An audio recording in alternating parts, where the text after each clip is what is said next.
Hello aspirants, आज के video में हम पढ़ेंगे 31 अक्टूबर 2022 के करंट अफेयर्स। सो आपसे रिक्वेस्ट है पेपर पेन उठाएं और वीडियो के साथ साथ में ही नोट्स बनाना स्टार्ट करें। फर्स्ट न्यूज़ है WHO releases its first ever list of fungal infections. WHO क्या है? World Health Organisation. कब बनी थी? 1948 में बनी थी। हेडक्वार्टर कहाँ पे है? जिनेवा, स्विट्जरलैंड में है। तो WHO ने क्या किया है? एक लिस्ट रिलीज की है जिसके अंडर बताया गया है कि फंगल इन्फेक्शन किस किस चीज़ से होता है। ठीक है, इसके अंडर मेनली 19 फंगाइज यानी 19 फंगाई जो है उनको रिप्रेजेंट किया गया है, उनकी लिस्टिंग है। That represent the greatest threat to public health. लोगों की हेल्थ के लिए जो सबसे ज़्यादा थ्रेट प्रपोज करते हैं वो उन फंगाइज के नाम इस लिस्ट में दिए गए हैं। फाइन, तो क्वेश्चन क्या है कि WHO ने क्या किया है? रिलीज की है पहली ऐसी लिस्ट जिसमें जो भी फंगल इन्फेक्शन कॉज करती हैं, पब्लिक हेल्थ को डैमेज करती हैं, उनके नाम है। और इसमें टोटल कितना सेट है फंगाइज का? 19 फंगाइज है। ठीक है, सेकेंड पॉइंट आता है state that receive the first prize for the best adventure tourism destination all around. एक ऐसी स्टेट है जिसको प्राइज मिला है जहां पे एडवेंचर टूरिज्म जो है बहुत अच्छा है। ठीक है भाई, टूरिज्म क्या होता है? घूमना फिरना, डेस्टिनेशन, अच्छी टूरिज्म डेस्टिनेशन है। बेस्ट एडवेंचर, एडवेंचर आप समझते हैं जहाँ पे राफ्टिंग हो, पैराग्लाइडिंग हो, ये सारी चीज़ें हो। तो उसके हिसाब से प्राइज किसको मिला है? वो मिला है उत्तराखंड को। उत्तराखंड कहाँ पे है? नॉर्दर्न पार्ट में है। हिमाचल, यूपी ये सारे जो हैं इससे टच में है। MP हो गया, वो भी टच में है। एंड इसकी कैपिटल क्या है? देहरादून। ठीक है, तो सेकंड क्वेश्चन भी हो गया हमारा। थर्ड है only Indian on times 100 emerging leaders list. Times क्या करता है? एक मैगजीन निकालता है 100 एमर्जिंग लीडर्स, या अपनी एक मैगजीन निकालता है, उसमें ये इस तरह के 10 अंडर 10, 40 अंडर 40 इस तरह से कुछ लिस्टिंग देता है। ठीक है, तो इकलौते ऐसे इंडियन हैं जो 100 एमर्जिंग लीडर्स में शामिल किए गए हैं। और वो कौन है? आकाश अंबानी, मुकेश अंबानी के बेटे हैं। ठीक है, फोर्थ पॉइंट है Samsung electronics new executive chairman. Samsung के नए चेयरमैन बने हैं, कौन बने हैं? इस तरह के क्वेश्चंस आते हैं। JY ली क्या बने हैं? सैमसंग इलेक्ट्रॉनिक्स के नए एग्जीक्यूटिव चेयरमैन बने हैं। फिफ्थ पॉइंट है Iran barred from attending Nobel prize ceremony after Russia and Belarus. Very important. अब देखिए, नोबेल प्राइजेस मिलते हैं, हर साल मिलते हैं। ठीक है, तो यहाँ पे क्या है कि ईरान को बार किया गया है, इनको बैरिंग है, मतलब इनको मनाही है कि जो नोबेल प्राइज सेरेमनी है, नोबेल प्राइज डिस्ट्रीब्यूशन सेरेमनी है, वहाँ पे नहीं आ सकते। नोबेल प्राइज के लिए भी इनको जो है वो सिलेक्ट नहीं किया जाएगा। आफ्टर रशिया एंड बेलारूस, मतलब रशिया और बेलारूस पे ये बार पहले से है, अभी बैरिंग जो है वो ईरान पे भी लग गई ना। वाई ऐसा क्यों हुआ? ऐसा क्यों किया गया ईरान के साथ? Because of a death of a 22-year-old woman in the custody of Iran's religious police। Iran में रिलीजियस पुलिस जो थी उनकी कस्टडी में थी, 22 साल की एक वुमेन, उनकी डेथ हो गई है। तो इस केस में फिर इनको नोबेल प्राइज सेरेमनी से बाहर कर दिया गया। ठीक है, अब देखिए वीडियो पसंद आ रहा है तो लाइक भी करते चलें साथ साथ में, राइट। सिक्स पॉइंट आता है first Asian American to appear on US currency. US currency पे अपीयर होने वाले पहले एशियन अमेरिकन। एशियन समझते हैं आप? एशिया क्या है? कॉन्टिनेंट है। पूरी दुनिया में 7 कॉन्टिनेंट्स हैं, उसी में से एक है रशिया। कॉन्टिनेंट्स कौन कौन से हैं? North America, south America, Africa, Europe, Asia, Australia and Antarctica. तो उसी में से एक है एशिया। एशिया में ही आता है इंडिया। तो पहले एशियन अमेरिकन, मतलब एशिया से बिलोंग करती थी, अमेरिका में रहती थी। ऐसी कौन सी लेडी है जिसे US करेंसी पे अपीयर हुई है, मतलब अपीयर किया गया? अब उनकी फोटो जो है US करेंसी पे आएगी, तो वो है एना मे वोंग। एना मे वोंग आपने ध्यान में रखना है। लेट हॉलीवुड एक्ट्रेस, हॉलीवुड में काम करती थी, एक्ट्रेस थी, उनकी डेथ हो गई है, लेट है। And fashion icon, model type होंगे। A Chinese American star, Chinese American star मतलब चाइना से बिलोंग करती थी, एशिया में और अमेरिका में रहती थी। इनकी जो फैमिली है वो अमेरिका की ही थी।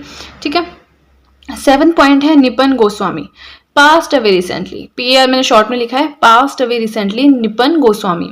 तो देखिए इस तरह के क्वेश्चंस आते हैं कि Nipon Goswami passed away recently, he was related to which of the following field?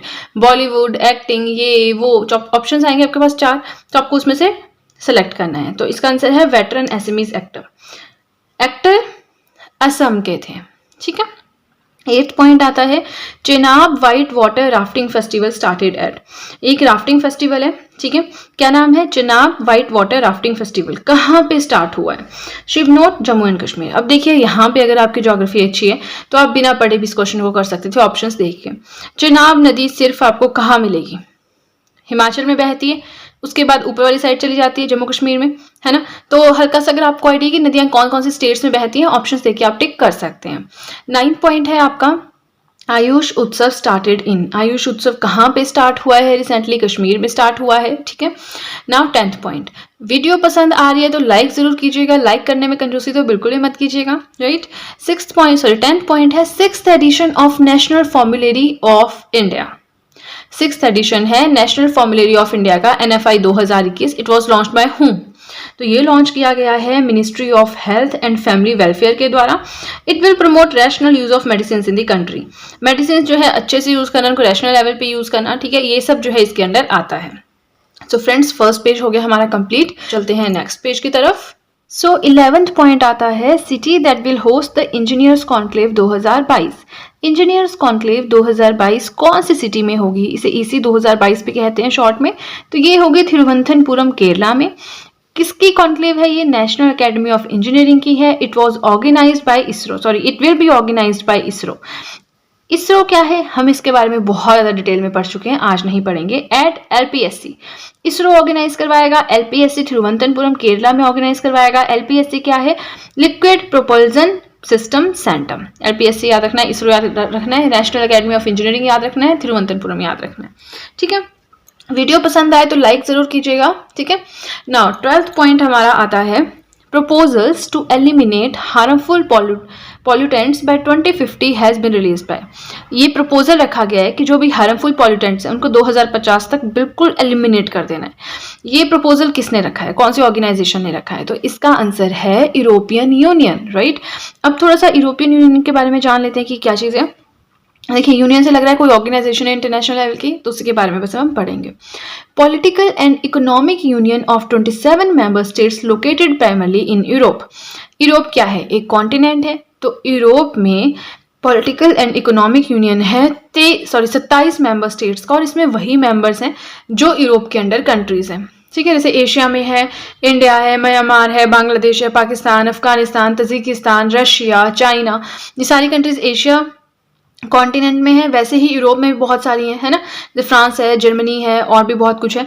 तो 27 मेंबर स्टेट्स यूरोप के ही हैं। उन्होंने अपनी पॉलिटिकल एंड इकोनॉमिक यूनियन बनाई है।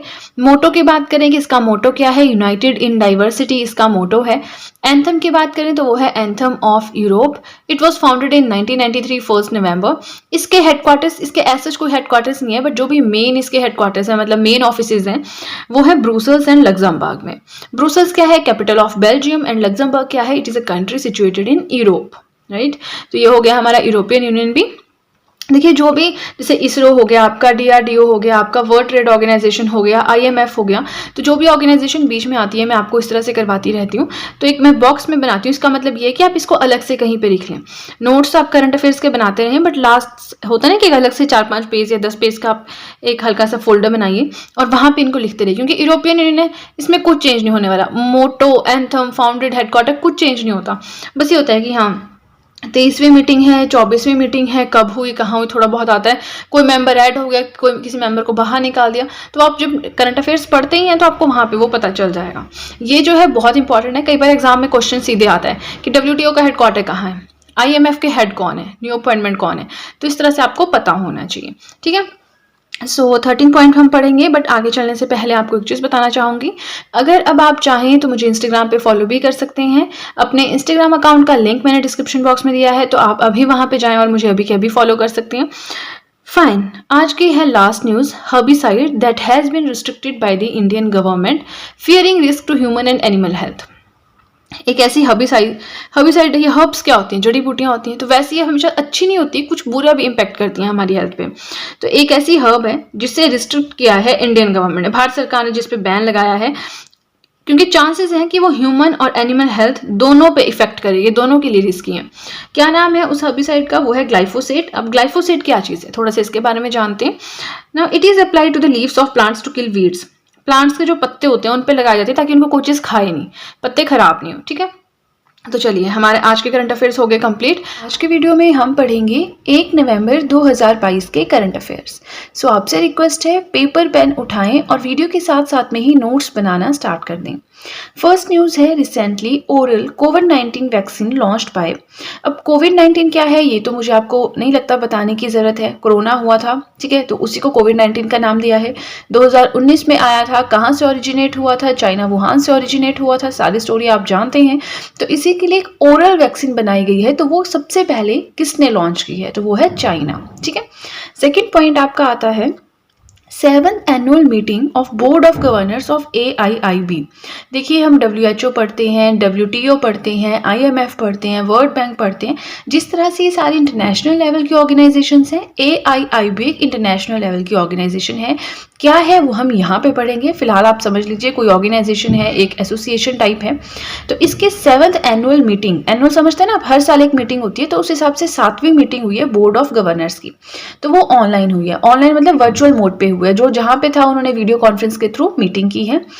इंडिया यानी इंडिया से किसने पार्टिसिपेट किया है? तो वो है हमारे यूनियन मिनिस्टर निर्मला सीतारमण ने किया है from new Delhi, right. Theme, अब इसका इंपॉर्टेंट पार्ट है ये थीम कि ये थीम क्या था इसका। Sustainable infrastructure toward a connected world. Sustainable मैंने आपको बहुत बार बताया क्या होता है कि जो भी हमारे आसपास अवेलेबल रिसोर्सेज है, फॉसिल फ्यूल्स हैं, उनको वैसे नहीं कि हाँ मतलब अब मतलब बहुत ज़्यादा अवेलेबल है तो उनको वैसे यूज़ करते रहना, उनको कम से कम यूज़ रखना, उन पर कम से कम अपने डिपेंडेंस रखना, ताकि जो हमारी फ्यूचर जनरेशन है उनके लिए भी कुछ बच जाए।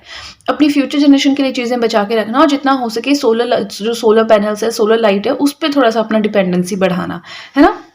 अब देखिए थीम हमने पढ़ लिया, sustainable infrastructure towards a connected world. अब हम जानेंगे कि AIIB की यहाँ पे बात हुई है तो वो चीज़ क्या है, राइट। देखिए फर्स्ट पॉइंट है the Asian infrastructure development bank. ये तो फुल फॉर्म हो गई, याद करनी पड़ेगी, और आपको रटने की जरूरत नहीं है, बार बार रट रहे नहीं, रटने की जरूरत नहीं है। आप देखिए बार बार जब पढ़ेंगे, बार बार AIIB का जिक्र होगा, बार बार आप ये वाला पैराग्राफ पढ़ेंगे, ठीक है। बार बार WTO का जिक्र होगा, WTO वाला पैराग्राफ पढ़ेंगे। सामने आपके वर्ड मैप है, आप देखेंगे जिनेवा कहाँ पे है, आप देखेंगे चाइना कहाँ पे है, आपको सारी लोकेशंस वैसे ही याद हो जाएंगी, वहाँ की कैपिटल, वहाँ की करेंसी भी आपको धीरे धीरे याद हो जाएगी। तो इतना स्ट्रेस लेने की जरूरत नहीं है। बस ये जो बॉक्स वाला कंटेंट है ना, जैसे ये AIIB है, कोई भी ऑर्गेनाइजेशन में आपको बताती हूँ, इसरो है, DRDO है, WTO है, उनको आप अलग पेजेस पे भी लिखिए। अपनी हर एक वीडियो में मैं कहती हूँ कि जो ब्लॉक वाला डायग्राम होता है मेरा कंटेंट, इसको अलग पेज पे एक 8-10 पेज के एक फोल्डर बना लीजिए, उस पर लिखिए। ये फिक्स ही रहते हैं, इनमें बस ये होता है कि 2023 आएगा तो नई मीटिंग होगी, 2024 आएगा तो नई मीटिंग होगी, कोई एक आधा देश इसमें ऐड हो जाएगा, एक आधा को बाहर निकाल देंगे, तो वो आप करंट अफेयर्स तो पढ़ी रहे, आपको वहाँ पता चलता रहेगा, इसमें एडिट कर लिया, ठीक है। सो AIIB फुल फॉर्म आपने देख ली, the Asian infrastructure development bank. काम क्या है? It aims to improve economic and social outcomes in Asia. Asian bank है ना, तो मतलब एशिया क्या है? कॉन्टिनेंट है, टोटल 7 कॉन्टिनेंट्स हैं, उसी में से एक है एशिया। तो एशिया में इंप्रूव करना है इकोनॉमिक एंड सोशल आउटकम्स, आर्थिक लेवल पे, सामाजिक लेवल पे स्तर बढ़ाना है अपने महाद्वीप का, ठीक है। फॉर्मेशन कब हुई थी? 2016 में हुई थी। हेडक्वार्टर कहाँ पे है? चाइना में है। 105 मेंबर स्टेट्स आते हैं इसके अंदर। India is one of the founding member. 2016 में जब बना था तो इंडिया का भी रोल रहा है इसकी फाउंडेशन में, ठीक है। अब सबसे ज्यादा शेयर्स किसके हैं AIIB में? तो वो है चाइना के, लार्जेस्ट शेयर होल्डर है चाइना AIIB में। इंडिया का रैंक है सेकंड, राइट। तो देखिए AIIB हो गया हमारा कंप्लीट। अब आगे चलते हैं, आगे के करंट अफेयर्स पढ़ते हैं। सो अगर वीडियो अच्छी लगे सॉरी अगर वीडियो अच्छी लगे तो वीडियो को लाइक जरूर कीजिएगा, राइट। थर्ड पॉइंट हमारा आता है registration of pet dogs has been made mandatory by. जो आप पालते हैं, ठीक है, पेट एनिमल्स पालते हैं, तो स्पेशली जो पेट डॉग्स हैं, जो कुत्ते वगैरह होते हैं, तो उनके रजिस्ट्रेशन जरूरी कर दी है। कौन सी सरकार ने? हरियाणा गवर्नमेंट ने, right. Twitter, very important, Twitter acquired for $44 billion bye. Twitter को खरीद लिया है $44 बिलियन के पेमेंट करके। किसने खरीदा है? एलन मस्क ने। एलन मस्क के बारे में भी हम पढ़ेंगे, बट आज के करंट अफेयर्स थोड़े ज़्यादा हो गए तो मैंने इनको एक्सप्लेन नहीं किया है। इनके बारे में भी हम पढ़ेंगे, इनकी लाइफ और जो भी इन्होंने काफ़ी कुछ किया है, स्पेस, मून, ये सब, वो भी हम पढ़ेंगे। फिलहाल के लिए इसको छोड़ दीजिए। फिफ्थ पॉइंट है सिम्बैक्स। सिम्बैक्स क्या है? Very important. इसको भी आपने, जो हम एक्सरसाइजेस लिखते हैं ना, मिलिट्री एक्सरसाइज है, मिलिट्री माने नेवल एक्सरसाइज है, एयर एक्सरसाइज है, आर्मी की एक्सरसाइज है ना, तो वो सब आपने एक्सरसाइजेस भी अलग पेज पे लिखनी है। मैं आपको इस तरह से बता रही हूँ जिस तरह से मैंने खुद किया था, आपको टिप्स पे हो जाएंगी धीरे धीरे, ठीक है। सिम्बैक्स मैरीटाइम एक्सरसाइज है, मैरीटाइम मतलब नेवल एक्सरसाइज है, बिटवीन इंडिया एंड सिंगापुर। आपने याद रखना है SI सिंगापुर, ठीक है, S सिंगापुर I इंडिया, ऐसे याद रखना है। सिम्बेक्स एट विशाखापट्टनम, विशाखापट्टनम में ये हुई थी। 29वां एडिशन हुआ था, 1994 में ये स्टार्ट हुई थी ये मैरीटाइम एक्सरसाइज होना। Earlier called exercise lion king, पहले इसे एक्सरसाइज लायन किंग के नाम से जाना जाता था, अब इसे सिम्बेक्स के नाम से जाना जाता है, ठीक है। वीडियो पसंद आए तो जरूर लाइक कीजिएगा। 6th पॉइंट है, according to aviation analytics company, ये एक कंपनी है, ये एक आप कह सकते हैं रिलीज करती है रिपोर्ट टाइप, जैसे कि ऑफिशियल एयरलाइन गाइड OAG इसने रिलीज किया है। तो इसके हिसाब से busiest airport in the world, पूरी दुनिया में सबसे बिजिएस्ट एयरपोर्ट कौन सा है एज ऑफ अक्टूबर 2022? अक्टूबर 2022 तक सबसे बिजिएस्ट एयरपोर्ट है हार्ट्सफील्ड जैक्सन अटलांटा इंटरनेशनल एयरपोर्ट। अब आपका काम है ये सर्च करना कि ये कहाँ पे है और मुझे कमेंट सेक्शन में बताएं कि ये एयरपोर्ट कहाँ पे सिचुएटेड है। Next current affair, very important, 7th point है, new president of Brazil. Brazil के न्यू प्रेसिडेंट बने हैं, तो कौन बने हैं? बहुत न्यूज में था ये, अगर आप टीवी देखते हैं, न्यूज़पेपर पढ़ते हैं, न्यूज में था काफी। लुइस इनेशियो लूला डा सिल्वा। अब आपने कैसे याद रखना है आप अपने हिसाब से देख लीजिएगा, बट इतना टफ नहीं है, आप थोड़ा 2-3 बार पढ़ेंगे, याद रखने की जरूरत नहीं है, ऑप्शंस के हिसाब से आप इसे कर पाएंगे, ऑप्शंस होंगे वहां पे, तो आप लुइस इनाशियो लूला करके याद कर सकते हैं। ये देखिए वहां पे पहले भी प्रेसिडेंट रह चुके हैं, 2003 में, 2011 में, ठीक है, 2 साल का, यहाँ पे मैंने लिख देती हूँ, यहाँ पे इनका 2 इयर्स का टर्म था, 2 इयर्स, 2 टाइम्स, 2 बार ये पहले भी रह चुके हैं प्रेसिडेंट, और ये तीसरी बार बनी है अब प्रेसिडेंट, राइट। ब्राजील की कैपिटल क्या है? Brasilia, right. अब 8th पॉइंट हम पढ़ेंगे, 4th Bangladesh film festival inaugurated इन, बांग्लादेश का चौथा फिल्म फेस्टिवल कहां पे इनॉग्रेट किया गया? तो वो किया गया केरला में। 5 दिनों का फेस्टिवल है, 29 अक्टूबर से 2 नवंबर तक चलेगा। This festival is showcasing 37 popular Bangladeshi films. इस फेस्टिवल में 37 जो पॉपुलर बांग्लादेश की फिल्म्स हैं वो दिखाई जाएंगी, ठीक है। चलिए 8th पॉइंट भी हो गया। अब आगे चलने से पहले एक बार फिर से रिक्वेस्ट है, पेपर पेन साथ में रखें और नोट्स वीडियो के साथ साथ में ही मेंटेन करते रहें, राइट। सो 9th पॉइंट है हमारा नेशनल यूनिटी डे, 31 अक्टूबर। हम करंट अफेयर्स कब के पढ़ रहे हैं? 1 नवंबर के पढ़ रहे हैं, बट ये चीज हमसे छूट गई थी पिछले दिन कि 31 अक्टूबर को कौन सा दिन मनाया जाता है, ठीक है, वो है national unity day, to commemorate the birth anniversary of Sardar Vallabh Bhai Patel, India's first home minister. क्यों मनाते हैं यूनिटी डे? जहां भी यूनिटी शब्द आ गया वहां पे आपने याद रखना है सरदार वल्लभ भाई पटेल जी का नाम, ठीक है। इनकी बर्थ एनिवर्सरी की यादगार में ये मनाया जाता है। और सरदार वल्लभ भाई पटेल जी कौन थे? ये थे इंडिया के पहले गृह मंत्री, home minister, right. First celebrated in 2014, सबसे पहले जो ये दिन था ये 2014 में सेलिब्रेट किया गया था। दिस ईयर 2022, मतलब 2022 की अगर बात करें, हिज 147th बर्थ एनिवर्सरी, तो इनके जो जयंती थी, जन्म इसे कहते हैं जन्म जयंती या फिर बर्थ एनिवर्सरी थी, तो ये 147वीं थी 2022 में, ठीक है। तो नेशनल यूनिटी डे कब मनाया जाता है? 31 अक्टूबर को मनाया जाता है। Let me adjust it first, okay. अब 10th पॉइंट है हमारा, सुल्तान ऑफ जोहर कप 2022 कहाँ पे हुआ, कौन जीता, वो सब कुछ पढ़ेंगे। पहली बात तो ये हुआ कहाँ पे? It was held in Malaysia, Malaysia में हुआ था। मलेशिया एक कंट्री है, ठीक है, कहाँ पे? एशिया में ही है। वॉन बाय इंडिया, कौन जीता इसे? इंडिया। इंडिया में जब जीता तो प्लेयर ऑफ द मैच किसे बनाया गया? सुदीप चिमाको को प्लेयर ऑफ द मैच बनाया गया। अब जीता इंडिया, तो ये इंडिया तीसरी बार जीता है सुल्तान ऑफ जोहर कप 2022। इससे पहले पहले कब जीता है? 2013 में भी जीता, 2014 में भी जीता था। And India defeated Australia in this match, Australia को इन्होंने इसमें हराया है, ठीक है। तो कितने सारे क्वेश्चंस बनते हैं, कहाँ पे हुआ, कौन जीता, इंडिया कितनी बार जीत चुका है, किससे डिफीट किया, प्लेयर ऑफ द मैच कौन बना, कहीं से भी क्वेश्चन आ सकता है, ठीक है।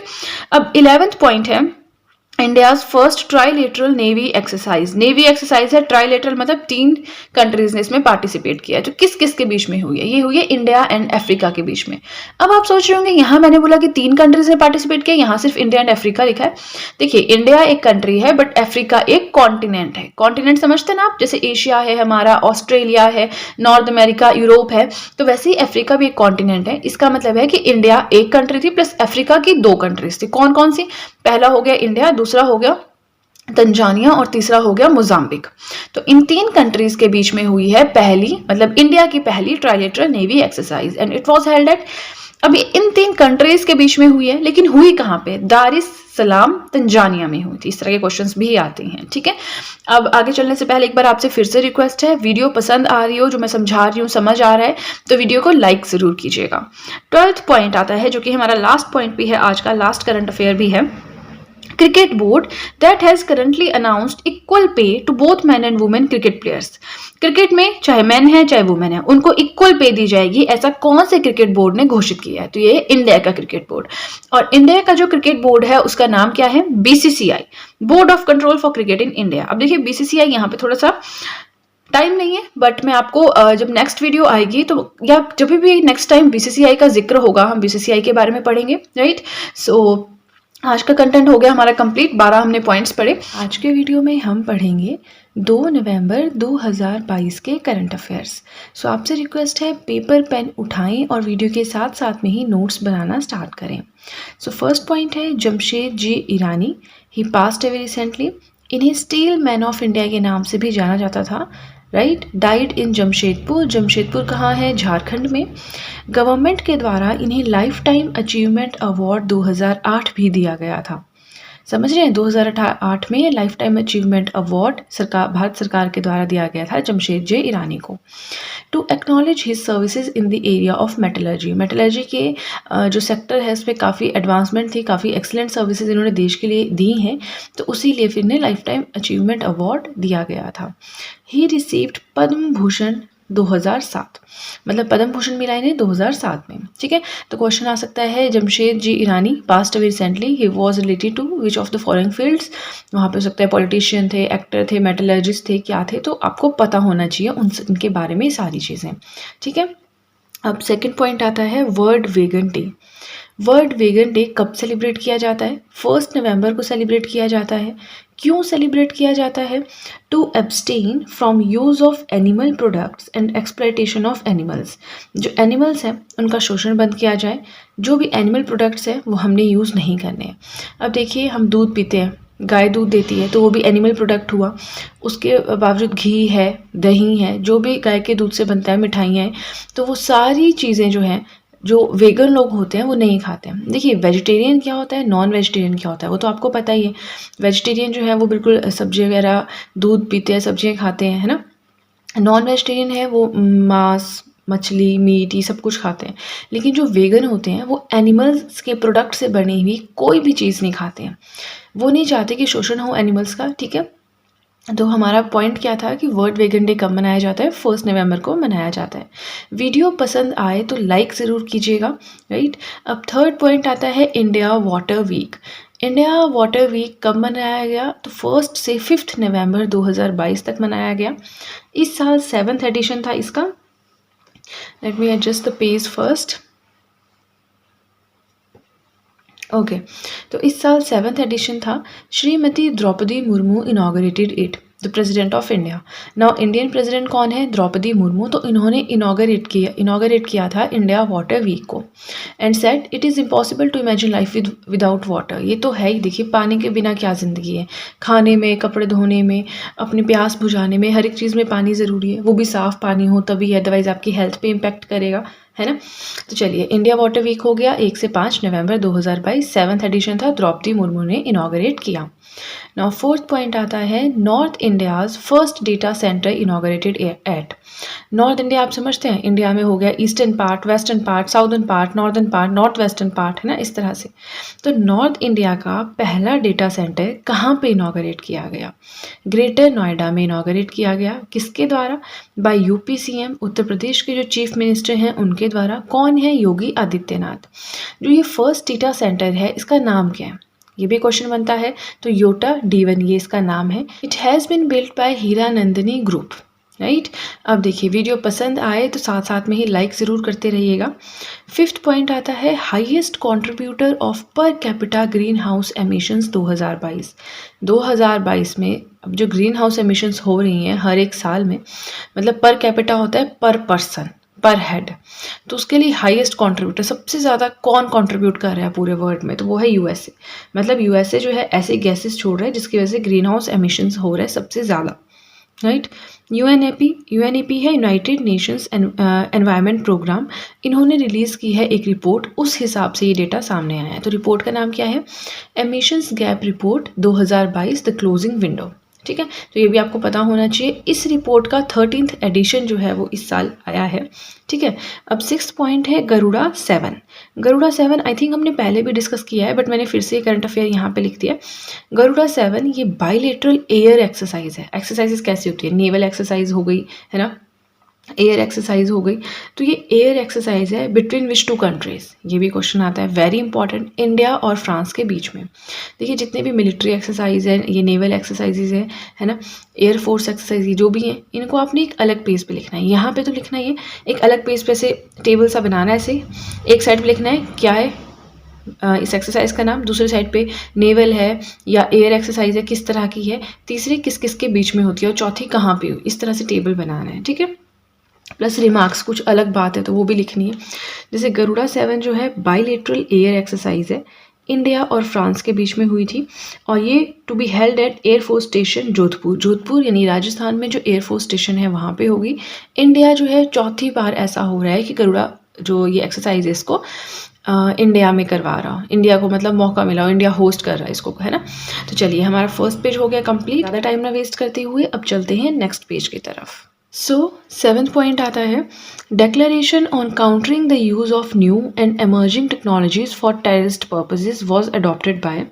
जो टेररिस्ट आप समझते हैं आतंकवादी, तो आतंकवादियों के लिए जो न्यू एंड एमर्जिंग टेक्नोलॉजीज हैं इनको काउंटर करना है। ठीक है, इनके अगेंस्ट खड़े होना है। ये घोषणा किसने की है, इंडिया ने की है। कब की है, कहाँ की है, कौन सी मीटिंग में की है, तो वो की है UN security councils counter terrorism committee meeting. ये देखिए हमने पढ़ा भी है कि यूएन सिक्योरिटी काउंसिल की काउंटर टेररिज्म मीटिंग कहाँ पे हुई, न्यू दिल्ली में हुई है। ठीक है, अब इसी से रिलेटेड एक और करंट अफेयर है तो मैंने इसी में वो इनकॉर्पोरेट कर दिया है। Country announce to contribute $500K to the UN trust fund for counter terrorism. कौन सी ऐसी कंट्री है जिसने कहा है कि हम इतना अमाउंट कॉन्ट्रीब्यूट करेंगे टेररिज्म को बंद करने, काउंटर आप समझते हैं ना उसके अगेंस्ट खड़े होने में आतंकवाद के, तो इंडिया ने कहा है। देखिए इंडिया इतना बड़ा अमाउंट कंट्रीब्यूट करेगा UN trust fund for counter terrorism. ठीक है, और किसने अनाउंस किया ये, it has been announced by India's external affair minister S Jaishankar. Right, 8th point आता है Lakshmir Bhandar scheme is an initiative of which state government. ये एक स्कीम है लक्ष्मीर भंडार स्कीम, कौन सी स्टेट गवर्नमेंट ने इसे स्टार्ट किया है, तो वो है वेस्ट बंगाल स्टेट गवर्नमेंट। ठीक है, it bagged the Skoch award in the women and child development category. इनको स्कॉच अवार्ड में मिला है women and child development category में। राइट, देखिए आपसे रिक्वेस्ट है वीडियो के साथ साथ में नोट्स बनाते रहें। होता क्या है ना, हम सोचते हैं नोट्स बना लेंगे बाद में बना लेंगे, और फिर हमें टाइम नहीं लगता, हम इधर उधर बिजी रहते हैं और हमारे नोट्स रह जाते हैं। तो नोट्स आप बनाएं। करंट अफेयर्स तो देखिए आते ही हैं, कोई भी एग्जाम होगा पिछले 6 महीने के, 4 महीने के, 1 साल के करंट अफेयर्स पढ़ने पड़ते हैं सिलेबस के हिसाब से। तो करंट अफेयर्स में तो कोई आप कमी नहीं रख सकते पढ़ने में, है ना। ऊपर से इतना इजी सेक्शन होता है ये, है ना। तो चलिए 9th पॉइंट आपका आता है स्टैचू ऑफ बिलीफ। कहाँ बनाए, क्यों बनाए, पूरी स्टोरी इसके बारे में पढ़ेंगे।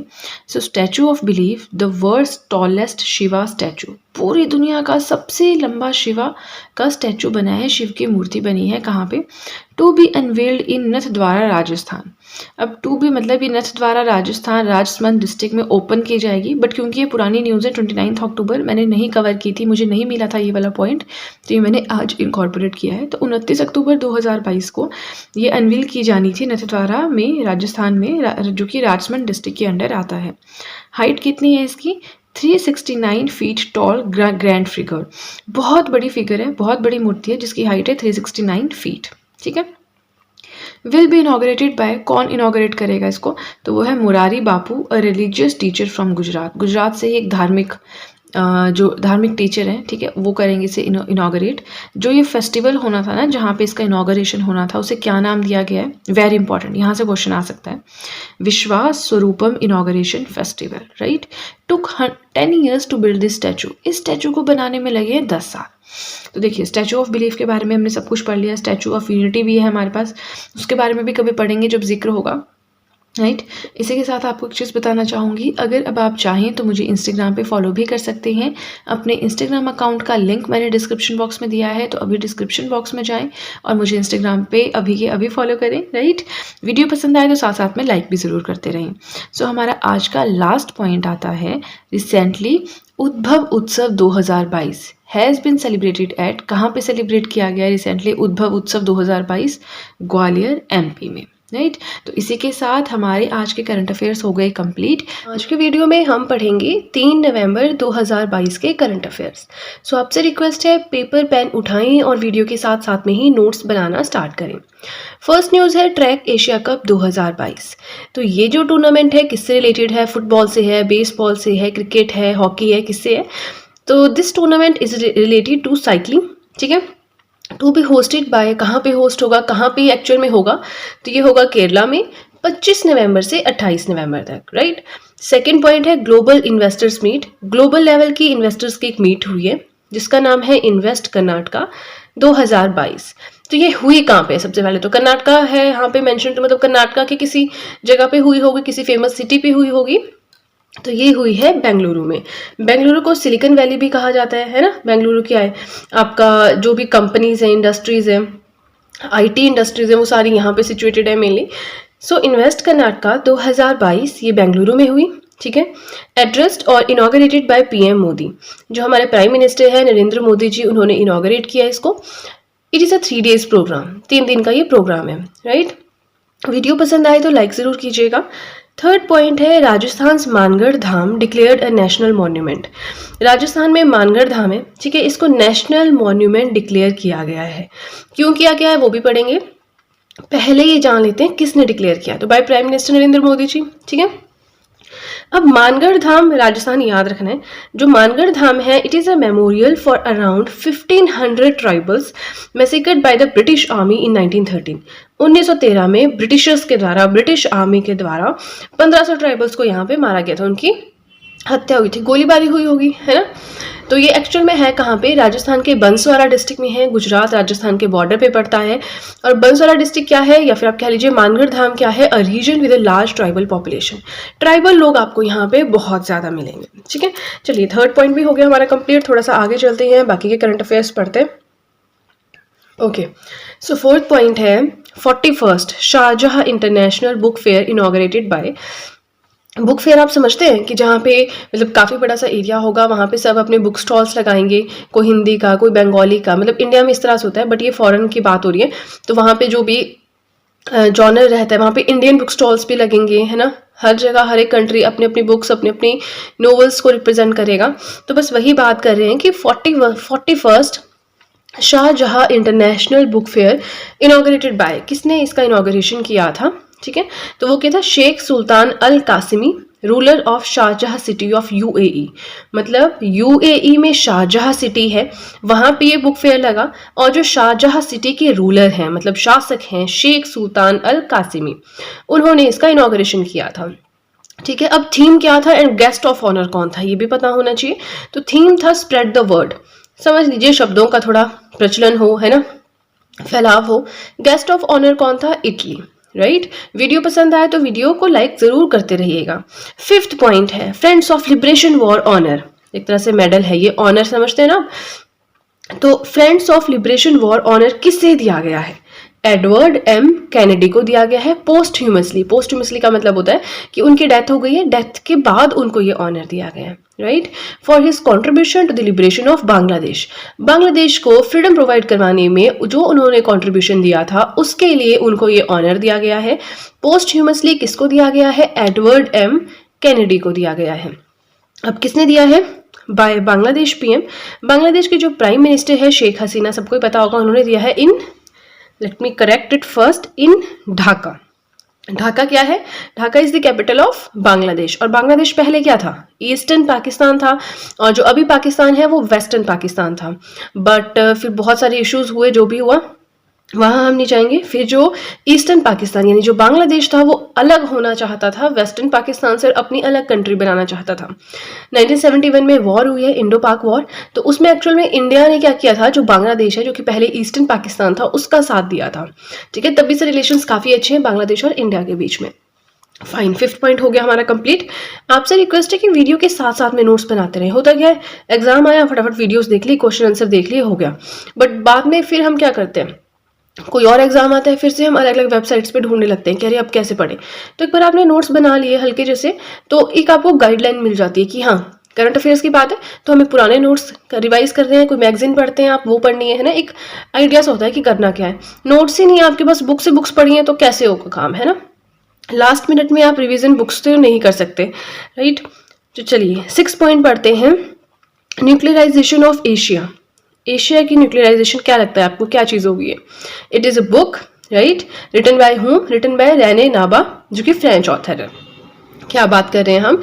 न्यूक्लियराइजेशन ऑफ एशिया, ये एक बुक है जो रेने नाबा ने लिखी है, जो कि एक फ्रेंच ऑथर है, और इन्होंने जिनेवा में इसको लॉन्च किया है। और रेने नाबा है कौन, ठीक है, वो देखते हैं।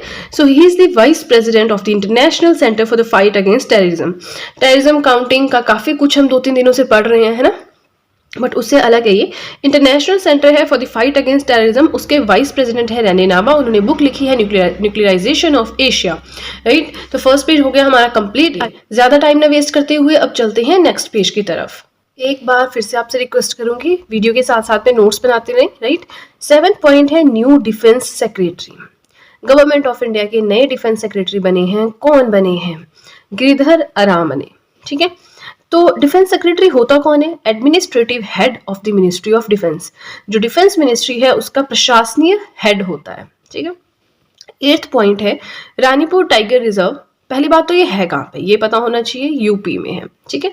It became 53rd tiger reserve in India. इसका मतलब क्या है कि इंडिया में टाइगर रिजर्व्स की बात करें तो पहले 52 थे, लेकिन रानीपुर टाइगर रिजर्व बना है नया यूपी में, तो अब 53 टाइगर रिजर्व्स हो गए हैं इंडिया में, राइट। अब हमने यहाँ पे यूपी की बात की, तो यूपी में ये जान लेते हैं कि टोटल कितने टाइगर रिजर्व्स है। 3 है। दुधवा, ये तो आपने सुना ही होगा, है ना कहीं आपने करंट अफेयर में पढ़ा होगा दुधवा। सेकंड है पीलीभीत और थर्ड है अमनगढ़, राइट। तो देखिए कुछ भी चीज आती है, टाइगर रिजर्व्स क्या होते हैं आपको पता होना चाहिए। आप कौन से स्टेट से बिलोंग करते हैं, क्या वहां पे कोई टाइगर रिजर्व्स है, उसके बारे में पढ़िए। फिर ये तो चलिए यूपी का यहाँ पे न्यूज में आया तो मैंने आपको मेंशन कर दिया, ठीक है। अब देखिए मैं आपको अपनी स्टेट का पढ़ाऊंगी तो जरूरी थोड़ी है हम सब एक ही स्टेट से बिलोंग करते हैं। इंडिया में कोई कहीं से पढ़ रहा है, कोई कहीं से पढ़ रहा है, तो अपनी स्टेट की देखिए साथ साथ में ना एक क्वेश्चन से जो भी आपको लगता है कि हमारे स्टेट में क्वेश्चन पूछा जा सकता है उससे रिलेटेड, उसकी स्टडी अपने आप करें। आपका कितना डाइवर्स टॉपिक एक तरह से कवर हो जाएगा, है ना। सो 9th पॉइंट है India's first ever integrated aqua park. India का पहला इंटीग्रेटेड एक्वा पार्क कहाँ पे एस्टेब्लिश हुआ है? जीरो में, सुबानसिरी डिस्ट्रिक्ट में, अरुणाचल प्रदेश में, right. So this project is sanctioned under, किसके अंडर बन रहा है ये प्रोजेक्ट? PMMSY, मतलब प्रधानमंत्री मत्स्य संपदा योजना, राइट। 10th पॉइंट की बात करें तो बहुत ज़्यादा इंपॉर्टेंट है, और ये तो हमने 1-2 साल पहले इस चीज़ के बारे में सुना भी था, ये चीज़ हमारे सामने ही हुई है। Ladakh police celebrates it's 3rd raising day, मतलब 3री एनिवर्सरी लद्दाख पुलिस अपनी सेलिब्रेट कर रही है। कब किया? 1 नवंबर 2022 को किया लेह में, ठीक है। अब लद्दाख पुलिस क्या है? The youngest police force in India. India की सबसे यंगेस्ट पुलिस फोर्स है, मतलब सबसे नई पुलिस फोर्स जो बनी है इंडिया में वो है लद्दाख पुलिस। Formed in 2020। अब 2020 में बनी, ऐसा क्या हुआ 2020 में? तो देखिए जो जम्मू एंड कश्मीर स्टेट है वो 2 यूटीज में डिवाइड हुआ, एक स्टेट 2 यूटीज में डिवाइड हुआ। एक था आपका लद्दाख और एक था आपका जो भी जम्मू कश्मीर है वो, ठीक है। So after the formation of UT Ladakh, yes ये चीज़ यहाँ मैंने लिखी भी है। 2020 में क्या हुआ? 6 और 7 अगस्त को हुआ है, थिंक 6 और 7 अगस्त 2020 को ये डिसीजन आया था। सो उसके बाद फॉर्मेशन हुई थी यूटी, यूनियन टेरिटरी लद्दाख की, केंद्र शासित प्रदेश लद्दाख की, और उसके बाद लद्दाख पुलिस बनी थी, ठीक है। सो 11th पॉइंट है Puducherry celebrated it's liberation day on 1 नवंबर 2022। 1 नवंबर 2022 को पुडुचेरी ने भी अपना लिबरेशन डे सेलिब्रेट किया है।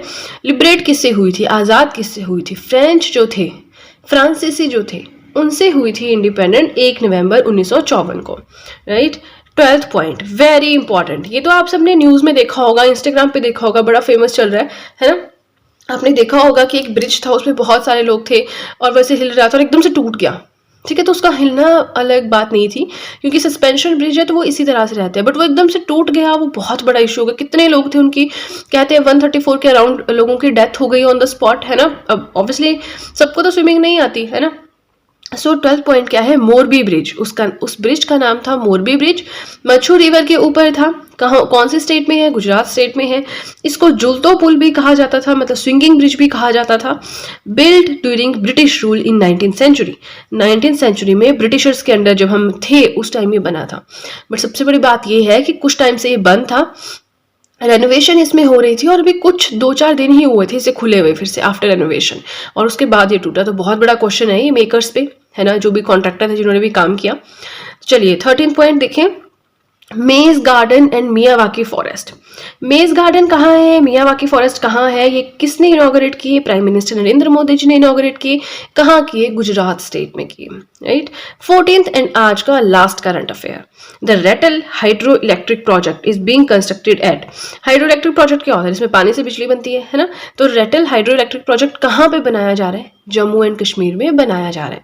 इसी के साथ रिसर्च कीजिए, जम्मू कश्मीर में कितने हाइड्रो इलेक्ट्रिक प्रोजेक्ट्स हैं, उनका नाम लिखिए, कितने कितने मेगावाट के हैं, कौन कौन सी रिवर पे हैं, ठीक है। तो चलिए, तो आज के करंट अफेयर्स हो गए कंप्लीट। आज के वीडियो में हम पढ़ेंगे 4 नवंबर 2022 के करंट अफेयर्स। सो आपसे रिक्वेस्ट है, पेपर पेन उठाएं और वीडियो के साथ साथ में ही नोट्स बनाना स्टार्ट करें। फर्स्ट न्यूज़ है, world's number 1 batter in T20 internationals. T20 internationals में दुनिया के नंबर 1 बैटर कौन बने हैं? तो वो है इंडिया के Surya Kumar Yadav. Very important question. Second point है, इंडिया कैम या इंडिया चैम 2022। ये क्या है? इंटरनेशनल एग्जीबिशन एंड कॉन्फ्रेंस है। तो इसके बारे में अब हम थोड़ा सा जानेंगे। फर्स्ट ऑफ ऑल, इसे इनॉग्रेट किसने किया था? So it has been inaugurated by doctor Mansukh Mandaviya, ठीक है।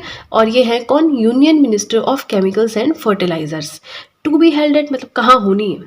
ओके, इन फ्यूचर ये होनी है, तो ये होगी न्यू दिल्ली में। इनॉग्रेट करेंगे डॉक्टर मनसुख मंदाविया। थीम क्या है इसका? थीम रहता है ना, जैसे हम डे सेलिब्रेट करते हैं उसका कुछ थीम होता है, तो इसका थीम क्या है? Vision 2030 chemicals and petrochemicals build India.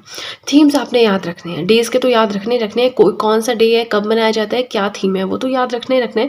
But इस तरह के जो क्वेश्चन या होते हैं ना, कॉन्फ्रेंस हुई, मीटिंग हुई, है ना, तो वहाँ पे थीम क्या है, वहाँ से भी क्वेश्चंस बहुत बनते हैं, क्योंकि कहाँ पे हुई वो तो हम याद कर ही लेते हैं, बट थीम का रहता है थोड़ा सा कंफ्यूजन। तो vision 2030 chemicals and petrochemicals build India, right. Aim या इनका टास्क क्या है, इनका काम क्या है, इनका वर्क क्या है? To showcase the government policy for sustainable growth in the petroleum and chemical sectors. अपनी गवर्नमेंट पॉलिसी शो करनी है ताकि पेट्रोलियम एंड केमिकल फैक्टर्स में ग्रोथ हो सके, ठीक है। तो चलिए, हमारा सेकंड पॉइंट भी हो गया कंप्लीट। आपको वीडियो पसंद आए तो साथ साथ में लाइक ज़रूर करते रहिएगा, लाइक करने में कंजूसी मत कीजिएगा, ठीक है। चलिए, अब पढ़ते हैं आज की थर्ड न्यूज़ क्या है। 4th Bangladeshi film festival 2022। Bangladeshi film festival हुआ है 2022 का, चौथा एडिशन है। कहाँ पे हुआ है? तो ये हुआ है कोलकाता में। आई बिलीव हमने इसे पहले भी कवर किया है, बट मुझे डाउट है, तो आप देख लेना। Kolkata is the correct answer, right. 4th point आता है, पूसा नरेंद्र काला नमक। ये क्या है? पूसा इंस्टीट्यूट, पूसा बिहार, आपने सुना होगा बार बार। तो अब ये क्या चीज़ है, इसके बारे में हम इन डिटेल पढ़ेंगे, क्योंकि थोड़ा सा इंपॉर्टेंट पार्ट है ये। सो पूसा नरेंद्र काला नमक ये क्या है? Is a variety of rice. चावल आप समझते हैं ना, तो चावल की ये एक वैरायटी है। जैसे आलू की है ना, आलू की होती है दिव्य ज्योति है, आलम ज्योति है, कुफरी ज्योति है, इस तरह से काफ़ी ज़्यादा है। तो वैसे ही चावल की जो है न्यू वैरायटी है पूसा नरेंद्र काला नमक, टेस्टेड रिसेंटली, अभी रिसेंटली टेस्ट की गई है। टेस्टेड बाय IARI ने इसे टेस्ट किया है क्या ये? Indian agriculture research institute. जो भी इसके बारे में इंपॉर्टेंट पॉइंट्स है वो हम यहाँ पे पढ़ेंगे, बट थोड़ा सा इस वैरायटी के बारे में जान लेते हैं। It is considered as a gift from lord Buddha to the people of Shravasti UP. जो ये वैरायटी है ना, इसे लॉर्ड बुद्ध का एक गिफ्ट, एक वरदान माना जाता है श्रावस्ती के आसपास के लोगों के लिए। श्रावस्ती कहाँ पे है? यूपी में है। And it is grown in UP and Nepal. UP के आई थिंक 10 से 11 डिस्ट्रिक्ट्स में ये ग्रो करती है, प्लस जो नेपाल का एरिया है वहाँ भी ये ग्रो करती है, ठीक है। हमने बात की कि हम IARI के बारे में पढ़ेंगे, ये भी इंपॉर्टेंट पॉइंट है। जैसे हम WTO पढ़ते हैं, वर्ल्ड बैंक पढ़ते हैं, IMF पढ़ते हैं, वैसे ही IARI क्या है? इंडियन एग्रीकल्चरल रिसर्च इंस्टीट्यूट, ठीक है, बिल्कुल आपको टिप्स पे रखना है। ऑल्सो कॉल्ड पूसा इंस्टीट्यूट, इसे पूसा इंस्टीट्यूट भी कहा जाता है। फॉर्मेशन की बात करें कि कब बना था, तो ये बना था 1905 में, right. Originally the institute was located in Pusa Bihar. अब ओरिजिनली ये पूसा में सिचुएटेड था, पूसा बिहार में सिचुएटेड था, इसलिए IARI को पूसा इंस्टीट्यूट के नाम से भी जाना जाता है। मतलब जब ये पूसा में था तो इसका नाम कुछ और था। क्या नाम था? Imperial institute of agricultural research, ठीक है। Imperial institute of agricultural research इसका नाम था जब ये पूसा में था। उसके बाद ये दिल्ली में शिफ्ट हो गया 1936 में, तो तब से इसका नाम क्या है? Indian agricultural research institute, right. Video पसंद आए तो लाइक ज़रूर कीजिएगा। चलिए ज़्यादा टाइम न वेस्ट करते हुए अब चलते हैं नेक्स्ट पेज की तरफ। आपसे एक बार फिर से रिक्वेस्ट है, नोट्स वीडियो के साथ साथ में ही मेंटेन करते रहें, राइट। सो फिफ्थ पॉइंट है Skytrax world airport awards. So इन अवार्ड्स के हिसाब से best regional airport in India and South Asia, South Asia और इंडिया में सबसे बेस्ट रीजनल एयरपोर्ट का टाइटल किसे दिया गया है? बेंगलोर इंटरनेशनल एयरपोर्ट को। किसके हिसाब से? Skytrax world airport awards के हिसाब से, राइट। सेकेंड पॉइंट देखते हैं, Indian state that presents Rajyotsava awards to eminent persons in various fields. अब देखिए बहुत सारे लोग होते हैं जो कुछ कंट्रीब्यूशन देते हैं सोसाइटी में डिफरेंट फील्ड्स में, तो उन सबको जो है ऐसी कौन सी स्टेट है जो राज्योत्सव अवार्ड से आप कहते हैं ना प्रेजेंट करेगी उनको, मतलब ये अवार्ड देगी, तो वो है कर्नाटका, राइट। 7th पॉइंट है नॉर्थ ईस्ट, यहाँ पे NI नहीं होगा, यहाँ पे होगा आपका NE, ठीक है। North east India's first fish museum is all set to built in. अब नॉर्थ ईस्ट इंडिया कौन सा है?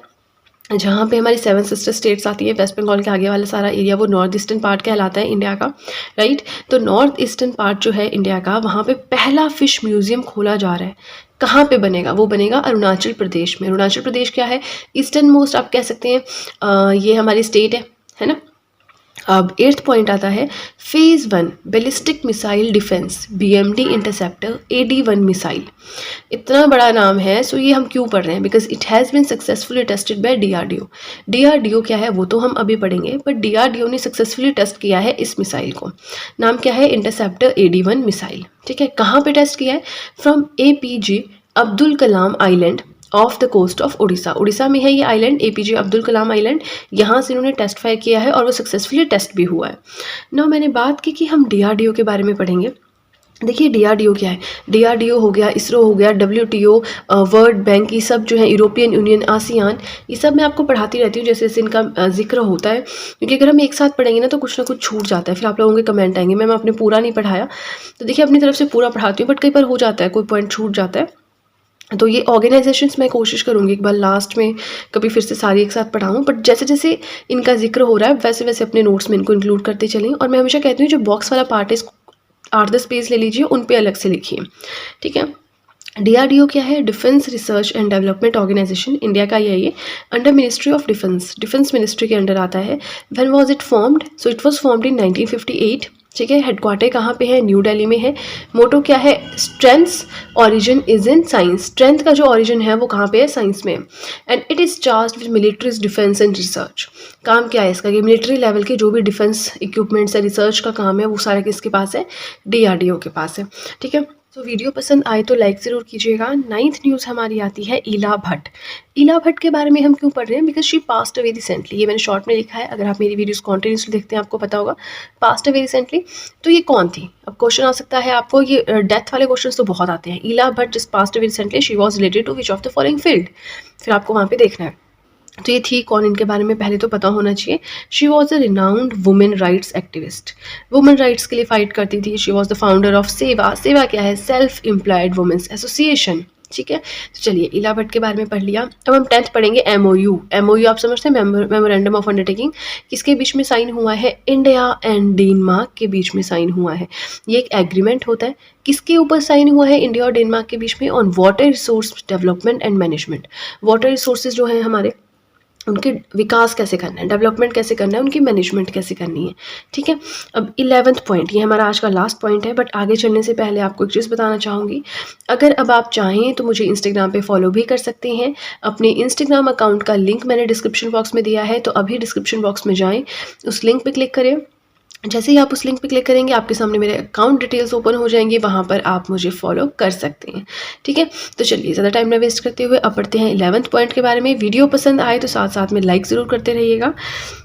सो हमारा आज का लास्ट करंट अफेयर है, लास्ट पॉइंट है शिल्प समागम 2022 कहाँ पे हुआ है कंडक्ट? पहला क्वेश्चन तो ये बनता है, न्यू दिल्ली में हुआ है। It has been inaugurated by whom, किसने जो है इसका आप समझते हैं इनॉग्रेशन किया? तो वो है union minister doctor Virendra Kumar. मुझे कमेंट सेक्शन में बताएं कि जो वीरेंद्र कुमार है कौन सी डिपार्टमेंट है इनके पास, कौन सी मिनिस्ट्री है इनके पास, ठीक है। हेलो एस्पिरेंट्स, आज के वीडियो में हम पढ़ेंगे 5 नवंबर 2022 के करंट अफेयर्स। तो जल्दी से पेपर पेन उठाएं और वीडियो के साथ साथ में ही नोट्स बनाना स्टार्ट करें। फर्स्ट न्यूज है केरला ज्योति अवार्ड। अब जो केरला ज्योति अवार्ड है किसे दिया गया है? वासुदेवन नैयर को दिया गया है। केरला ज्योति अवार्ड मतलब केरला स्टेट का कोई अवार्ड है, तो इसके बारे में थोड़ा सा जान लेते हैं। It is the highest civilian honour of Kerala state. Kerala state का सबसे बड़ा सिविलियन ऑनर है, ठीक है। तो ध्यान रखना है केरला ज्योति अवार्ड किसे दिया गया है? वासुदेवन नैयर को दिया गया है। सेकंड पॉइंट आता है Collins dictionaries word of the year. Collins क्या है? डिक्शनरी प्रिंट कराते हैं ये, है ना। तो इनका वर्ड ऑफ द ईयर इन्होंने किसको सिलेक्ट किया है? 2022 का, ठीक है। तो वो है पर्मा क्राइसिस। अब पर्मा क्राइसिस क्या है? इसका कुछ मीनिंग भी होगा, आप गूगल भी कर सकते हैं अपने हिसाब से। But this word indicates an era of instability and insecurity. Era मतलब एक टाइम पीरियड, एक काल, ठीक है। इंस्टेबिलिटी है, इनसिक्योरिटी है, असुरक्षित टाइम है, ऐसा कुछ ये वर्ड जो है वो इंडिकेट करता है। Now Collins dictionary is published by Harper Collins in Glasgow. तो इस डिक्शनरी के बारे में सबने सुना ही होगा, सबके पास होगी कॉलिंस डिक्शनरी। तो ये हार्पर कॉलिंस यानी ग्लासगो में प्रिंट करवाई जाती है, ठीक है। वो पब्लिश करते हैं इसको, जो भी उनका काम है। नाउ वीडियो पसंद आए तो साथ साथ में लाइक जरूर करते रहिएगा। थर्ड पॉइंट है परफॉर्मिंग ग्रेड इंडेक्स 2022। अब परफॉर्मिंग ग्रेड इंडेक्स जो है 2022 में इसकी रिपोर्ट आई है, बट जो स्टडी है वो 2020-21 की गई है, समझे। जो परफॉर्मिंग ग्रेड इंडेक्स है 2020-21 में इसकी स्टडी की गई और 2022 में ये रिपोर्ट तैयार करके फिर जो भी आउटकम्स हैं, कौन टॉपर है, कौन लिस्ट है, वो सब निकाला गया। सो परफॉर्मिंग ग्रेड इंडेक्स को पीजीआई भी कहा जाता है। Released by union education ministry, जो हमारे एजुकेशन मिनिस्टर हैं उन्होंने रिलीज किया है। अब मुझे आप कमेंट सेक्शन में ये बताएंगे कि हमारे एजुकेशन मिनिस्टर कौन है, ठीक है। तो चलिए, हमने सारी फालतू बातें पढ़ी। अब इंपॉर्टेंट चीज ये है कि परफॉर्मिंग ग्रेड इंडेक्स में टॉप किसने किया है। So it has been top by Kerala, Maharashtra and Punjab. 3 states हैं जिन्होंने टॉप किया है, बिल्कुल अपने दिमाग में बिठा लीजिए। केरला है, महाराष्ट्र है और पंजाब है। It axes school education at the district level. District समझते हैं, जिले के स्तर पे स्कूल एजुकेशन कैसी है उसकी असेसमेंट थी एक तरह से परफॉर्मिंग ग्रेड इंडेक्स की, ठीक है। तो देखिए, आप साथ साथ में नोट्स बनाते रहिए। नोट्स के लिए मैं इतना ज्यादा जोर इसलिए देती हूँ कि आप एक बार नोट्स बना लेना, फिर रिवीजन बहुत इजी होता है। अदरवाइज फिर बहुत टफ रहता है बाद में सारा कंटेंट ढूंढना। अरे हमने उस मैगजीन से पढ़ा था, उस वेबसाइट से पढ़ा था, उस यूट्यूब चैनल से पढ़ा था, वो सारा कलेक्ट करना बहुत ज्यादा टाइम चला जाता है उसमें, ठीक है। तो इसलिए मैं इतना फोकस करती हूँ कि नोट्स बनाइए, राइट। चलिए, हमने ये तो जान लिया कि टॉप किसने किया। केरला ने किया, महाराष्ट्र ने किया, पंजाब ने किया। लेकिन अब हम जानेंगे लीस्ट परफॉर्मिंग स्टेट। ये जो इंडेक्स आया है परफॉर्मिंग ग्रेड इंडेक्स, इसमें सबसे ज्यादा लो परफॉर्मेंस किसकी रही है, कौन से स्टेट की रही है? तो वो है अरुणाचल प्रदेश। अरुणाचल प्रदेश कहाँ है? नॉर्थ ईस्ट में है, ईस्टर्न मोस्ट आप कह सकते हैं। ईस्टर्न मोस्ट हमारा जो स्टेट है वो है Arunachal Pradesh, right. Fourth news क्या है आज की, वो देखते हैं। New PM of Israel. Israel के न्यू पीएम बने हैं। कौन बने हैं? Benjamin Netanyahu. अब देखिए, पहले भी यही थे, तो फिर से इलेक्शंस हुए होंगे, फिर से यही बने हैं, बेंजामिन नेतान्याहू। अब कैपिटल इजराइल है कहाँ पे, ये आपको पता होना चाहिए। वर्ल्ड मैप अपने पास में रखिए, एटलस अपने पास में रखिए। जहां भी आप बैठते हैं, थोड़ी जगह में बैठते हैं, छोटी जगह है, नहीं बहुत बड़ा टेबल है, तो वहां पे एक छोटा वर्ल्ड मैप लगाइए, इंडिया का मैप लगाइए। क्योंकि आप ज्योग्राफी पढ़ेंगे, करंट अफेयर्स पढ़ेंगे, जब आप रिलेट करके चीजों को पढ़ेंगे ना, आपको अलग से मैप पढ़ने की जरूरत नहीं होगी। अभी इजराइल का जिक्र हुआ है, इजराइल देखिए कहाँ पे है, आसपास कौन कौन सी कंट्रीज हैं। अब देखिए, इसकी जो कैपिटल है जेरूसलेम, इसके ऊपर भी बड़ा विवाद चला हुआ है। ये हमने पिछले से एक बार, आपने अगर आप पहले से प्रिपेयर कर रहे हैं, करंट अफेयर्स में देखा होगा, तो आप क्या करें, अपने एटलस पास में रखिए, वर्ल्ड मैप, इंडिया का मैप पास में रखिए, बहुत ज्यादा जरूरी है। देखिए अभी इजराइल कहाँ पे लोकेटेड है, ठीक है। तो न्यू पीएम कौन बने हैं? बेंजामिन नेतान्याहू बने हैं। देखिए, आप बार बार पढ़ेंगे ना, आपको टिप्स पे याद हो जाएंगे। कैपिटल क्या है? जेरूसलेम है। फिफ्थ पॉइंट अब देखते हैं कि फिफ्थ पॉइंट क्या है। World record for operating the longest passenger train. Longest passenger train, सबसे लंबी ऐसी ट्रेन जिसमें पैसेंजर्स बैठ के दो ट्रेवल करते हैं, ठीक है। तो वर्ल्ड रिकॉर्ड बना है ऐसी ट्रेन को ऑपरेट कराने का। किसने बनाया है वर्ल्ड रिकॉर्ड? स्विट्जरलैंड में। देखिए, ये न्यूज तो आपने इंस्टाग्राम पे भी पढ़ी होगी, बस यही न्यूज चल रही थी कि वर्ल्ड रिकॉर्ड बना है सबसे लंबी पैसेंजर ट्रेन ऑपरेट कराने का। कहाँ बना है? स्विट्जरलैंड में। फिर वो कहाँ से कहाँ तक चली वो भी लिखा था, बट इतना डेप्थ में जाने की जरूरत नहीं, क्योंकि वो वर्ड्स हमारे लिए थोड़े टफ होते हैं, ठीक है। अब थोड़ा सा इस पैसेंजर ट्रेन के बारे में जान लेते हैं कि क्या सिस्टम है, क्या इसकी लेंथ वगैरह है। तो 1910 मीटर्स लॉन्ग, 1910 मीटर लॉन्ग, समझते हैं। एक किलोमीटर में कितने होते हैं? 1000 मीटर होते हैं। मतलब ये 1.9 किलोमीटर लेंथ, अप्रोक्सीमेटली 2 किलोमीटर लंबी पैसेंजर ट्रेन है। 100 कोचेस मतलब 100 उसमें डब्बे, और 4550 सीट्स हैं। अप्रोक्सीमेटली 5000 साढ़े 4000 लोगों के लिए वहां पे सिटिंग कैपेसिटी है। ठीक है, तो ये भी हो गया हमारा 5th पॉइंट। अब 6th पॉइंट हमारा क्या है? रिसेंटली वेरी इंपॉर्टेंट, इस तरह के क्वेश्चंस भी आते हैं आज। तो मतलब जो भी क्वेश्चंस मेंशन किए गए ना सभी बहुत ज्यादा इंपॉर्टेंट है। अदरवाइज ऐसा होता है कि हम दिन में पढ़ते हैं 4-5 इंपॉर्टेंट होते हैं, 4-5 नहीं होते हैं। आज तो मतलब बहुत ज्यादा इंपॉर्टेंट क्वेश्चंस हमने डिस्कस किए हैं। हमारा 6th पॉइंट है, recently tribal dance festival has been started in. अभी एक फेस्टिवल है ट्राइबल डांस फेस्टिवल, कहां पे स्टार्ट हुआ है? छत्तीसगढ़ में हुआ है। तो ये आपको वैसे भी याद रखना पड़ेगा। ट्राइबल पॉपुलेशन मेनली छत्तीसगढ़ में मिलेगी आपको, छत्तीसगढ़ झारखंड ये वाले एरियाज। तो याद रखना है ट्राइबल डांस फेस्टिवल छत्तीसगढ़ का है। अब देखिए सारे कितने इंपॉर्टेंट है। ट्राइबल डांस फेस्टिवल हो गया छत्तीसगढ़ का। World record for operating the longest passenger train, ये बना रहा है स्विट्जरलैंड ने।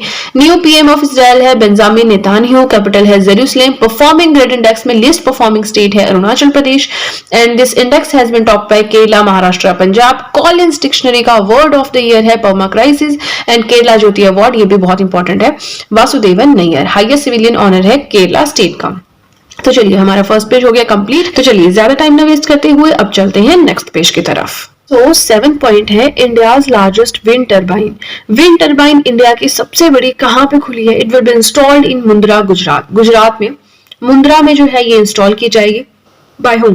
Bye Adani new industries. ठीक है, चलिए थोड़ा सा इसके बारे में जान लेते हैं। ये जो विंड टर्बाइन मुंद्रा गुजरात में इंस्टॉल की जाएगी बाय अदानी न्यू इंडस्ट्रीज, इसके बारे में अब हम जानेंगे। तो इसकी हाइट है 200 मीटर। हाइट मतलब ऊंचाई समझते हैं। Taller than the world's tallest statue. अब ये इतनी लंबी है कि जो पूरी दुनिया का सबसे लंबा स्टैचू है उससे भी लंबी है।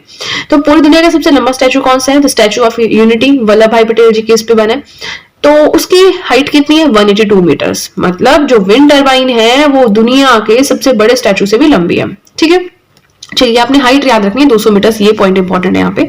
नेक्स्ट पॉइंट आता है first machine which has been build with technology from W2E wind to energy of Germany. यहां से क्या पता चलता है कि जर्मनी की W2E ये एक टेक्नोलॉजी है, इसके ऊपर बेस्ड है और पहली मशीन है जो इस टेक्नोलॉजी पे बेस्ड बनी है। ठीक है, तो चलिए फर्स्ट पॉइंट हो गया। अब 8th पॉइंट देखते हैं, Mongolia first greenfield oil refinery, very important. अब मंगोलिया की पहली ग्रीनफील्ड ऑयल रिफाइनरी है, तो हम क्यों इसको डिस्कस कर रहे हैं? क्योंकि इसमें इंडिया का कंट्रीब्यूशन है, इंडिया की भी बातचीत होगी, इसलिए हम डिस्कस करेंगे। अदरवाइज किसी और कंट्री का इतना नहीं इंपॉर्टेंट रहता है। तो सबसे पहले मंगोलिया कहाँ पे है ये आप देखिए, उसकी कैपिटल क्या है? उलान बटार, ये आप देखिए। अब उसके बाद हम ऑयल रिफाइनरी की बात करेंगे। थोड़ा सा आपको पता तो हो मंगोलिया है कहाँ पे? एशिया में है, यूरोप में है, अफ्रीका में है, नॉर्थ अमेरिका में है, कहाँ है? ठीक है, तो ये देखिए एशिया में है। इंडिया के ऊपर वाली साइड ये चाइना और रशिया के बीच में आता है, तो आप वहां पे देख सकते हैं। मंगोलिया की कैपिटल है उलान बटार। अब मंगोलिया की पहली ग्रीनफील्ड ऑयल रिफाइनरी MEIL के द्वारा बनाई जाएगी। MEIL क्या है? एक हैदराबाद बेस्ड इंडस्ट्री है। क्या नाम है इसकी? फुल फॉर्म क्या है? Megha engineering and infrastructure limited. ठीक है, ये इनिशिएटिव किसका है? It is an initiative of union ministry of external affairs. External affairs union ministry का इनिशिएटिव है, वो इसमें कंट्रीब्यूशन करेंगे, हेल्प करेंगे।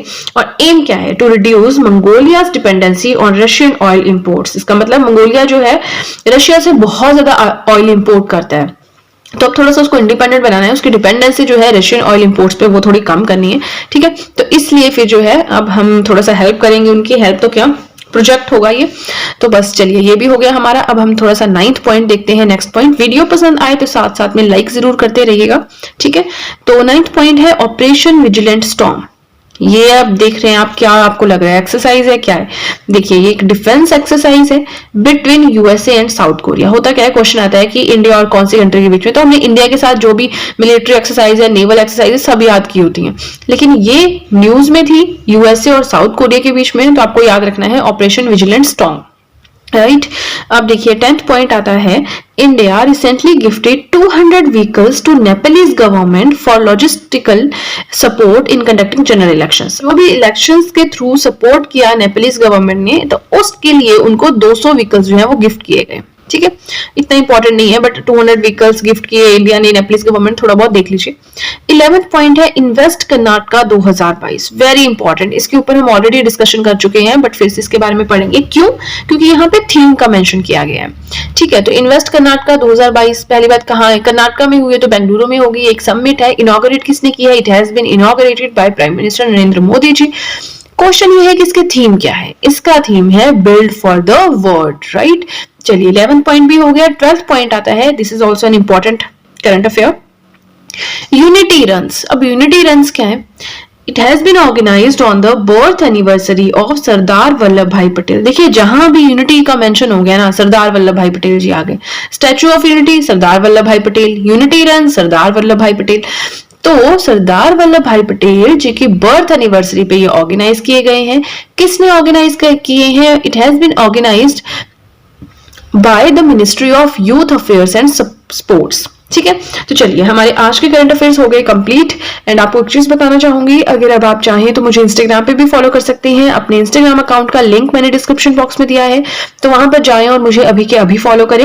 एंड आज की वीडियो के लिए इतना ही। जो फर्स्ट पेज के करंट अफेयर्स थे बहुत इंपॉर्टेंट थे। यूनिटी रन हो गया आपका आज का, इन्वेस्ट कर्नाटका हो गया, ऑपरेशन विजिलेंट स्टॉर्म हो गया, मंगोलिया का फर्स्ट ग्रीनफील्ड ऑयल रिफाइनरी हो गया, और इंडिया का सबसे बड़ा विंड टर्बाइन हो गया। ये सारे बहुत ज्यादा इंपॉर्टेंट क्वेश्चन है, तो इन पे आप प्रॉपर फोकस बना के रखें। अपने करंट अफेयर्स की तैयारी अगर आप मेरे चैनल पे कर रहे हैं मेरे साथ, तो काफी अच्छी तैयारी आपकी हो जाएगी। आज के वीडियो में हम पढ़ेंगे 6 नवंबर 2022 के करंट अफेयर्स। सो जल्दी से पेपर पेन उठाएं और वीडियो के साथ में ही अपने नोट्स बनाना स्टार्ट करें। फर्स्ट न्यूज है वर्ल्ड सुनामी अवेयरनेस डे। सो ये डे कब सेलिब्रेट किया जाता है? 5 नवंबर को सेलिब्रेट किया जाता है। क्यों सेलिब्रेट किया जाता है? To raise awareness about tsunamis. Tsunamis जो होती हैं इनके बारे में लोगों में जागरूकता फैलाने के लिए ये दिन मनाया जाता है। प्लस जो वार्निंग सिस्टम है रिगार्डिंग सुनामीज उसे स्ट्रॉन्ग करने के लिए ये डे सेलिब्रेट किया जाता है। ठीक है, सुनामीज का क्या मतलब होता है कि जो पानी की लहर है, एक तरह से आप कहते हैं ना कि सुनामी आई, मतलब पानी जो है वो अर्थ के सरफेस पे आ जाता है, जहां पे लोग रहते हैं उस एरिया में आ जाता है, तो उसे नाम दे दिया सुनामी। ठीक है, बाढ़ आप कह लीजिए अपनी भाषा में।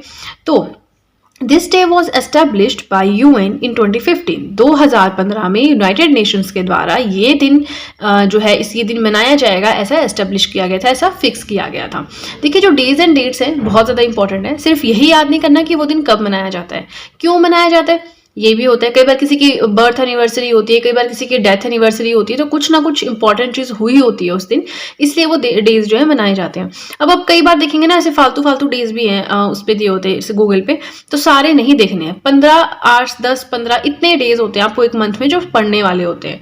ठीक है, नाउ अब यहाँ पे यूएन का जिक्र हुआ है तो थोड़ा सा यूएन के बारे में पढ़ना भी बनता है, राइट। सो यूएन क्या है? United Nations. हेडक्वार्टर कहाँ पे है? New York city. इसके 193 मेंबर स्टेट्स हैं, 2 ऑब्जर्वर स्टेट्स हैं।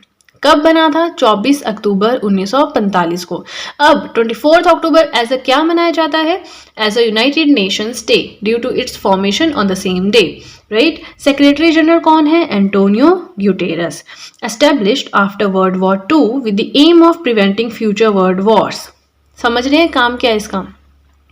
जब वर्ल्ड वॉर 2 खत्म हो गई तो उसके बाद ये बनाया गया यूनाइटेड नेशंस, ताकि फ्यूचर में कोई भी वर्ल्ड वॉर हो तो उसे प्रिवेंट करने में ये कामयाब हो सके। मतलब कोई और वर्ल्ड वॉर नहीं होनी चाहिए इन शॉर्ट, तो इसलिए ये बनाया गया था।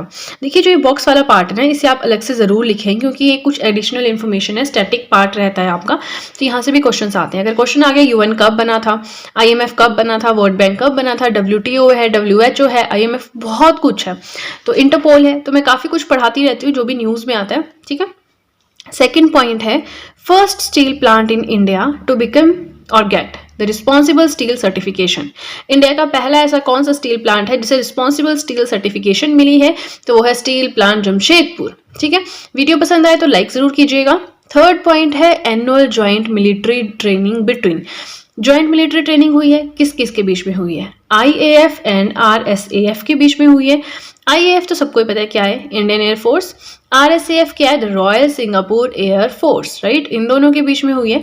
तो क्वेश्चन इस तरह से आ सकता है कि इंडियन एंड सिंगापुर की जो एयर फोर्स है उनके बीच में एक मिलिट्री ट्रेनिंग हुई है ज्वाइंट, तो वो कहाँ पे हुई है? ठीक है, तो आपको पता होना चाहिए, कलाई कुंडा वेस्ट बंगाल में हुई है। ठीक है, चलिए फोर्थ पॉइंट देखते हैं, आधार मित्रा न्यू चैटबॉट लॉन्च्ड बाय।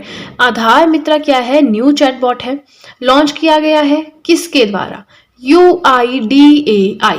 अब UIDAI क्या है? देखिए जहां भी UIDAI का जिक्र आता है हम समझते हैं आधार कार्ड, आधार, ऐसा नहीं है, आधार तो उसका एक पार्ट है। UIDAI क्या है वो थोड़ा सा जानते हैं। Unique identification authority of India, full form पता होनी चाहिए, ठीक है। स्टैट्यूटरी अथॉरिटी मतलब कॉन्स्टिट्यूशन में इसका कोई जिक्र नहीं है, नॉन कॉन्स्टिट्यूशनल बॉडी नहीं है, गवर्नमेंट ने एक एक्ट पास किया उसके थ्रू ये बनी है, तो वो होती है वैधानिक संस्था या जो भी है statutory authority. It was established in January 2009, 2009 जनवरी में बना था, under ministry of electronics and IT, ministry of electronics and IT के अंडर बना था, ठीक है। आधार बिल्कुल अलग चीज़ है, 2016 में एक्ट आया था, वो हम यहाँ नहीं पढ़ेंगे क्योंकि यहाँ आधार का जिक्र नहीं है ज़्यादा, ठीक है।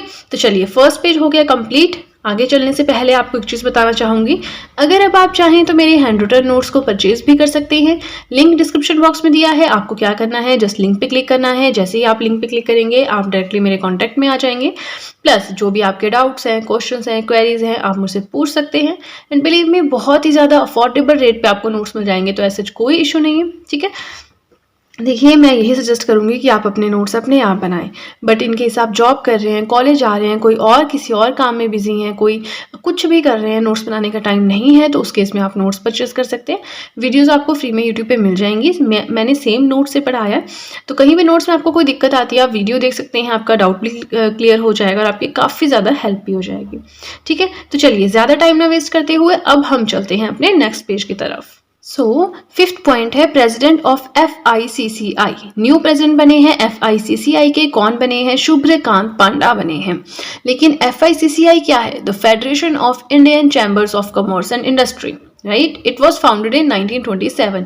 तो इस तरह से बस थोड़ी थोड़ी चीजें जहां से आपको लगते हैं कोई इंपॉर्टेंट लिखते चलना है। सिक्स्थ पॉइंट है independent director of the company RIL, Reliance industries के इंडिपेंडेंट डायरेक्टर बनाया गया है। किसको बनाया गया है, KV कामत को बनाया गया है, ठीक है।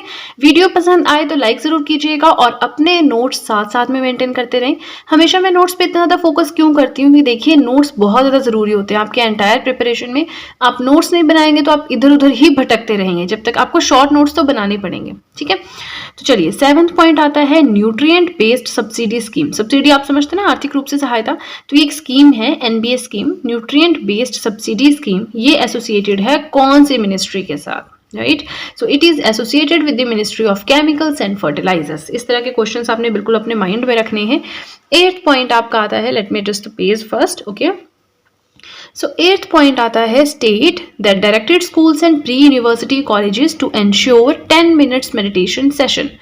कौन सी ऐसी स्टेट है जिसने स्कूल्स को कहा है, प्री यूनिवर्सिटी कॉलेजेस को कहा है कि आपने 10 मिनट का मेडिटेशन सेशन फॉर श्योर करवाना है, ठीक है। बहुत इंपॉर्टेंट क्वेश्चन है, इस तरह के क्वेश्चन आते हैं एग्जाम में, तो वो कहा है कर्नाटका गवर्नमेंट को। और जो ये सेशन होगा 10 मिनट का मेडिटेशन सेशन होगा जिसमें हमने ध्यान लगाना है, उस सेशन का भी नाम रखा गया है ध्यान सेशन, ठीक है।